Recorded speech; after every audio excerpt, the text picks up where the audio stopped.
The last day we met Amanda from Prosperous. Today I'm joined by Fiona in Prosperous. And Fiona is responsible for the client services team. And to translate that for everyone, what that means is if you're taking out a product or you need to change stuff with a product or anything to do with servicing clients, you're responsible for that team. And that's what you do with us in Prosperous. So thanks for joining us today, Fiona. No problem. I know you were dumped this job on Friday afternoon because Amanda's off on holidays, but I appreciate you stepping in. And what we're going to go through is the Q&A. So I, over the weekend, actually towards the end of last week, I put a question box up on my in relation to inflation up on my Instagram. Lots of people got in touch and I asked certain people would they be able to just send that as a voice note, and people have obliged.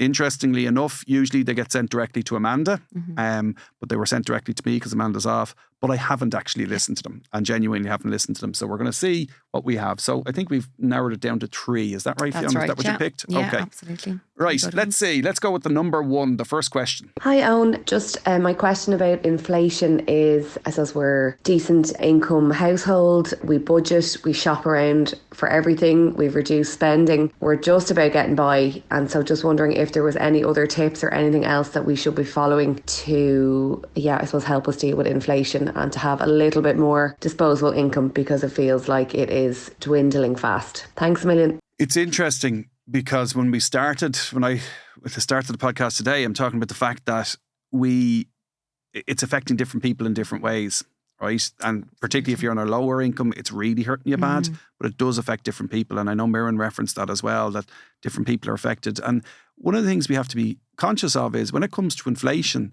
there are different things that are going up, but not everything is going up. Yeah. And if you're lucky enough that you're in a bracket that you don't buy certain things and it goes up, if you don't buy X, right, and X goes up by 50%, you don't buy it in the first place, so it doesn't make a difference to you. But what I find interesting about that question, or that last listener, they're on a good salary is what they've described themselves as. And when someone says they're on a good salary, they're usually on a good salary, right? So they're on a good salary, but they're still feeling the pinch. And it just shows you how deep and how broad that this inflation problem has caused us.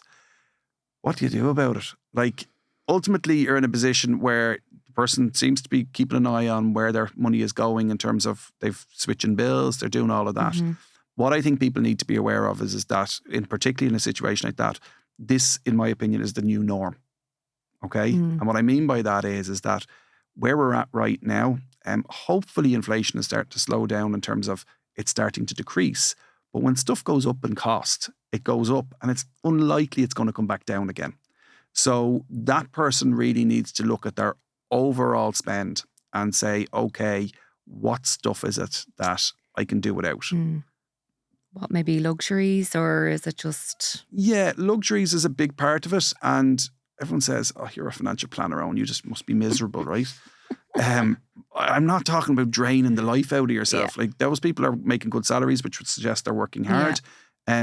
But what stuff has just crept into their life that they could just get out of and really remove it from their spending? Because if they're doing the things like the electricity bills, if they're doing the things like they've looked at their mortgage and they're looked at all their outgoings, well then the dwindling fast at the end really caught me, because that would suggest to me that they're dipping into savings.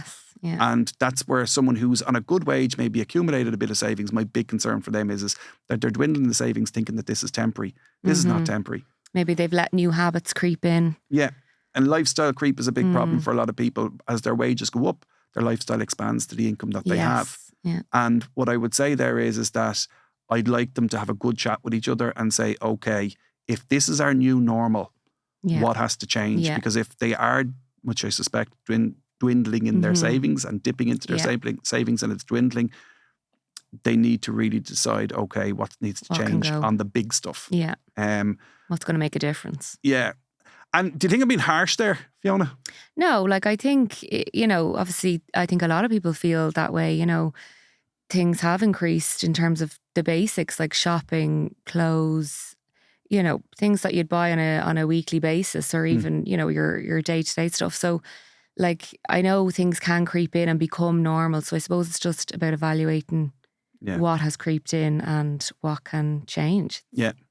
And I think the message I would give to that person, if you're dipping into savings, which it sounds like you are, you really need to adjust your spending to decide, right, this is what's really important to me. And if 3 holidays a year is really important to you, go after those 3 holidays and lock them in. Yeah. But you need to find somewhere else to pull it back out. Pull it back. Yeah. And I'm not saying where you need to, because that's an individual decision. Absolutely. Yeah. Let's go for another one. Hi, Owen. Just wondering if you think inflation is having much of an impact on building and the cost of new builds. At the moment, we're at a crossroads whether we're wondering whether we should continue to try hold off and see how things fare out in the next year or two, or should we just be biting the bullet and going ahead if it's not really going to make too much of a difference. Thanks. Bye. What do you think the actual question is there? Should they be holding off? Should they be holding off building a house? I think that's, like, you could nearly take that as a broad question, holding off buying a house as well, because of the prices have just gone through the roof. So I think just with the cost of materials and things like that, she's probably wary as to whether that might pull back because it's so expensive. Okay. The first thing I'd say, you're right. I think we should be talking about both sides of it, building or buying. And the information is probably the same. The advice is probably the same. The reality is if the cost of building the house has gone from €100 a square foot to €110 a square foot, the only way it's coming back down again to €105 a square foot is, and I'm making those numbers up, by the way. They're not actual technical numbers, right? I'm just rounding the numbers up. Don't look that up. Yeah. So it's gone from 100 to 110. For it to come back down to 105 means we go into a deflationary environment. And we don't want that. Deflation is, and particularly heavy deflation, is as damaging as the rise in interest rate or rise in inflation costs. So if you have -6, it's as bad as, if not worse than +6. Yeah. And the reason why it's potentially worse is because if stuff starts dropping in price, right? Yeah. You as a buyer, you're sitting on the sideline and you're going, oh, it was €100 now, and then it was €100 last week and it's €98 this week. Sure, if I wait another week, it'll be 96. Exactly, yeah. And then people stop spending money in the economy and lots of purchasing decisions get pushed back, and that can be really, really damaging for an economy. So what I would say is I do think, and I know I'm repeating myself in the first question, but I do think we have a new floor. And therefore the question is it going to continue to rise over the next 2 years, or is it going to stay the same? Yeah. Because we have other problems if it drops dramatically. Yeah. Now, there are certain factors in there, like the cost of timber, the cost of this, and the material goods that are a bit more up and down. Like, I think the easier one for everyone to resonate with is the price of diesel at the petrol pump. That goes up and down, and economies don't fall apart when it goes down. So there's a little bit more of a factor involved there. Anecdotally, I've been speaking to people in the building trade who say it's cheaper now than it was 12 months ago to build a house. Yeah. Now, that's anecdotal. I don't have any research to back that up. But what I would say is that person needs to be pricing it. But it's the same advice to that person as it is to the person who's buying a new home or buying a first home in particular. My rules are always the same when it comes to that. And we're going to do a piece on property next in the next episode. But just very quickly, if you're going to buy a home or you're going to build a home, first of all, it needs to be one that you love. Yeah. Building makes it easier to love it, right? Regardless, because you're building it to your spec, right? But buying or building, it needs to be one you love. It needs to be one that you're happy to stay in for 15 years. The reason for 15 years is recently we had numbers that showed us that since 2007, the price of a 3-bedroom house has now been equal to where we were in 2007. That's roughly 15, 16 years. So if you're willing to keep it for 15 years, it doesn't matter what happens house prices or the price of timber between now and then, you're going to be okay. Okay. But the third and the most important thing is that you can afford it. And if that person has their life, if we go back to the person who's trying to build, that person has their life on hold at the moment in the hope that prices are going to fall off a cliff, but they can afford to do it now. Do it. Just do it, because it's a house you love, it's a house you can afford, and it's a house you're willing to stay in for 15 years. It's the exact same person. If you've got mortgage approval and you're looking to buy, if you love it, you're willing to stay in it long term and you can afford it, do it. Because what happens house prices in the short term doesn't matter to you then. Yeah, I think people are just nervous just because it's... They are nervous. It's easier, I think, though, for the self-build. Because if you're building it yourself, if you buy a 3-bedroom house in an estate, right, and you pay €300,000 for it today, and let's say property prices drop, it doesn't matter what over what period, your next door neighbour buys the exact same house for 250, it hurts. But you can still afford it, you still love it, and you're willing to stay in it long term. Whereas with a self-build, it's much easier. You don't walk into your local shop and get reminded of how much the price of timber is all the time. No, you're building it to your specifications. Exactly, and it's unique, and therefore it's less important. So the affordability is massive for that person. Yeah. Have I missed that in there?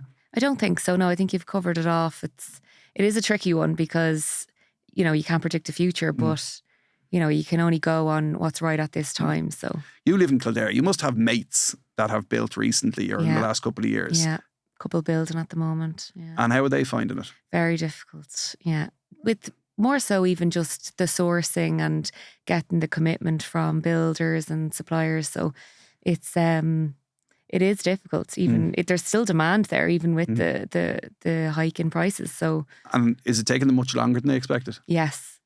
How could you put any time frame on that for us? Like, what did they think it was going to take? Well, I suppose the planning permission process is quite lengthy at the moment. So that alone, I suppose, I don't think they expected the delays in that. So getting to this point where they can actually put a bit of foundation down has been a journey. So, well, but yeah, it's difficult.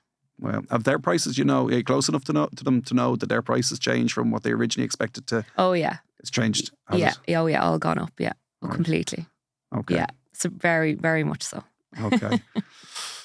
Less house for the same money. Let's go for question 3. Hey Owen, just wanted to drop a few questions in regards to the inflation post. First question, I suppose, is do you think that we'll ever see things go back to the way they were previously? I think we all know that companies love putting prices up, but they very rarely take them back down. So it just feels as if this is the new normal and we're just going to have to get used to it. And I suppose the second question I'd have is, although I work in a pretty large company, a Fortune 500 company, we are already seeing a reduction in the usual benefits, wage increases, bonuses, things like that. So it just feels that with the inflation pushing forward and maybe the expected bonuses being reduced or in fact removed, it just feels that the average person again is just going to fall further and further behind. I understand that companies can't just keep pumping out wage increases, but this is just very worrying. So just interested to hear your thoughts. Thanks. Do you think we've covered the first part of the question I was already? just going to say, yes. So I suppose just going back to that gentleman from Donegal, he was asking, will it go back? So I think you've answered that. Yeah, I think we're struggling for go back. So it's really the wage increases and where are we at. Yeah. I think one of the things to say here is that, and I know I said this to Byrne, but I'm going to repeat it because I think it's important.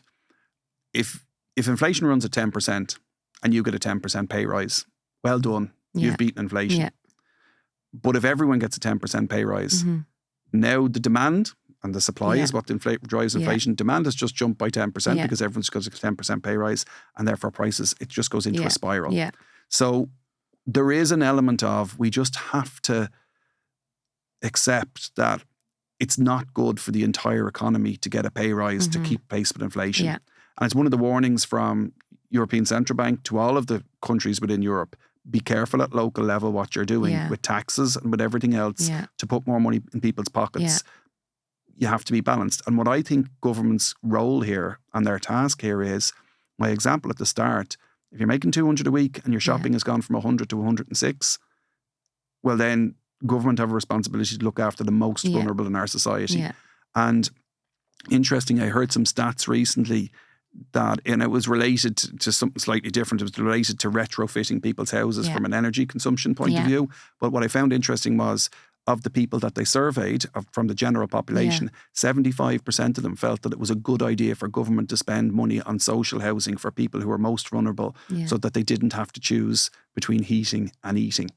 And what that suggests me is, and I know I'm extrapolating a specific piece of research and putting it out onto the general population, but I do believe that the general population and society as a whole would support government supporting the least well-off in our country and in our society. Yeah. And what I would say is that, yes, it's difficult for companies, for staff in companies who are saying, I have less money in real terms in my pocket now than I had this time last year. But we have to be careful what we wish for. And that's my concern. And what I would say is that any pay rise at all at the moment, remember, people think that we're making much more money. There's certain companies that make a lot more money. And we've seen some of the suggestions there where you made a massive amount of extra cash because the rise in costs, like the energy companies, for example, they made significantly more profit. Some of them pumped that back in and gave it back to the people who were struggling most.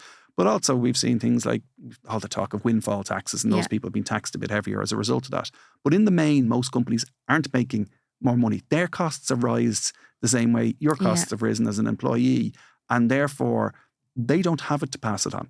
Yeah, and I think that's what that gentleman is saying.